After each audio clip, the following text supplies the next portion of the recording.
কালীঘাটের দিকে নজর রাখি। বিভিন্ন জায়গায় রাজ্যে তোলাবাজির অভিযোগ সামনে আসছে।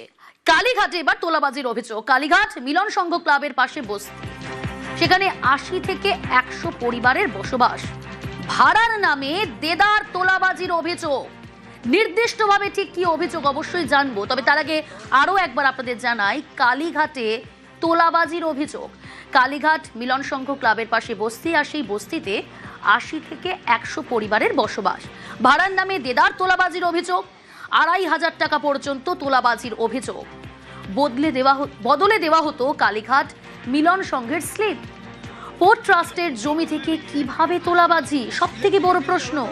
মুখ্যমন্ত্রীর কাছে অভিযোগ স্থানীয় বাসিন্দাদের, যারা ওখানকার বাসিন্দা, তাদের প্রশ্ন। তারা ইতিমধ্যেই মুখ্যমন্ত্রীর কাছে অভিযোগ জানিয়েছেন। অভিযোগের পর ঘটনাস্থলে বিজেপির টিম, মুখ্যমন্ত্রীকে স্মারকলিপিও দেবেন বাসিন্দারা।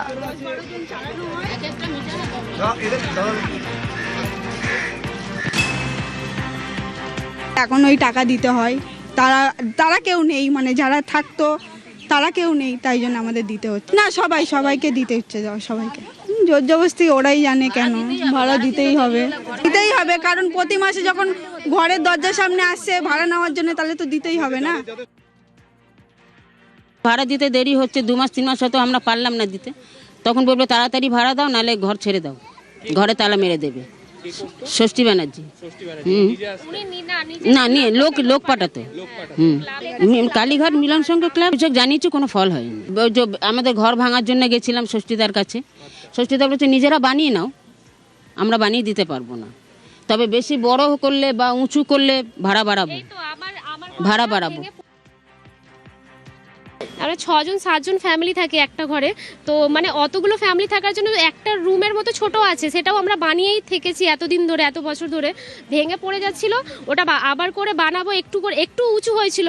ওনারা মানে ক্লাবে বলে ওনাদেরকে, মানে ওখানে গিয়ে ওনাদেরকে বলে লোক এখান থেকে পাঠিয়ে ওটা ভেঙে দিতে হলো। আমাদের ওপর পোর্শনটা ভেঙে দিয়ে এইটুকু জাস্ট বললো, মানে যেইটুকু চাল রাখার মতো ওইটুকু রাখো, ভেঙে দিয়ে ওই মিস্ত্রির টাকা, সব টাকা আমাদের বেকার গেল। ভেঙে দিয়ে ওই ছোট করে আবার ঘর করতে হলো। এমনি এত উঁচু করা যাবে না, যে একটা ঘরে 7-8 ফ্যামিলি আছে, তাও উঁচু করা যাবে না। কালীঘাট মিলন সংঘ, মমতা বন্দ্যোপাধ্যায় প্রাক্তন মুখ্যমন্ত্রী, তার বাড়ির থেকে একেবারে ঢিলছোড়া দূরত্বে এই ক্লাব। তার গলির এই ক্লাবে তাদের যারা প্রতিবেশী বলা ভালো, যে মানুষজন যারা এখানে বসবাস করেন, তারা এই মুহূর্তে আজকে এখানে বিক্ষোভ দেখাচ্ছেন। মূলত কারণ যে তারা যেখানে বসবাস করেন, যে বাড়িতে তারা থাকেন, তারা স্পষ্টতই দীর্ঘদিন ধরে এখানে যারা রয়েছেন তাদের প্রত্যেককে টাকা দিতে হতো। ষষ্ঠী বন্দ্যোপাধ্যায়, মমতা বন্দ্যোপাধ্যায়ের ভাই, তারা এখান থেকে নিয়মিত প্রতি মাসে টাকা তুলতেন। কারোর থেকে 100-200, আবার কারোর থেকে এত বড় অঙ্ক, অর্থাৎ ২৫০০ টাকা করে প্রতি মাসে নেওয়া হতো। মাননীয় মুখ্যমন্ত্রী যেভাবে মানুষকে সাহস জুগিয়েছেন, যেভাবে বলেছেন যে কোনো অপকর্ম দুষ্কর্ম চলবে না, কোনো তোলাবাজি সিন্ডিকেটবাজি চলবে না, এই সাহস পেয়ে আজকে সাধারণ গরিব নিরীহ মানুষগুলো এগিয়ে আসছে, তাদের সাহস দেখাচ্ছে। আজকে দেখতে পাচ্ছেন এই সাধারণ মানুষগুলো, দিন আনা দিন খাওয়া মানুষগুলোকে বোকা বানিয়ে ভাড়ার নামে রীতিমতো তোলা তুলতে হতো আপনাদের সামনেই। আজকে দেখুন মাননীয় মুখ্যমন্ত্রী আমাকে ডেকে মাননীয় মুখ্যমন্ত্রীর কাছে অভিযোগপত্র জমা দিয়েছেন, এবং কত এখানে পরিবার আছে তাদের মাননীয় মুখ্যমন্ত্রীর কাছে এটা দেব। মাননীয় মুখ্যমন্ত্রী যেটা আইনগতভাবে, যেটা প্রশাসনিকভাবে, যেটা নিয়ম আছে, যেটা অ্যাকশন আছে, যেটা সে আছে, সেটা নেবেন। ক্যামেরায় রাজীব কুমার সিং এর সঙ্গে সান্নিক ঘোষ, নিউজ 18 বাংলা, কলকাতা।